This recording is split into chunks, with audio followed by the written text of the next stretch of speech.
બારિયા તાલુકાની પીપલોદ ગામ પંચાયતના સરપંચ છત્રસિંહ ફુલાભાઈ પટેલ સામે પોલીસ ફરિયાદ નોંધાઈ. દેવગઢ બારિયા તાલુકાની પીપલોદ ગ્રામ પંચાયતના સરપંચ છત્રસિંહ ફુલાભાઈ પટેલ સામે આખરે ઘટનાના લગભગ 5 દિવસ બાદ પીપલોદ પોલીસ મથકે ફરિયાદ નોંધાતા સમગ્ર વિસ્તારમાં ચર્ચાનો માહોલ સર્જાયો છે.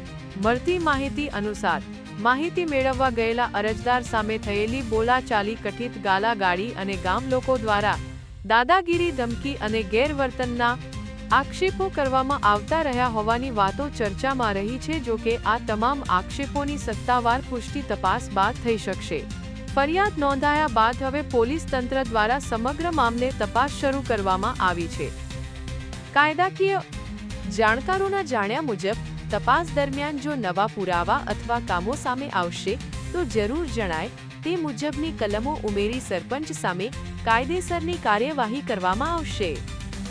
હવે જોવાનું કહ્યું કે તંત્ર સરપંચ સામે કેવા કાયદા કરીને તેમને તેમના પદ પરથી દૂર કરી શકે છે કે કેમ તે જોવાનું.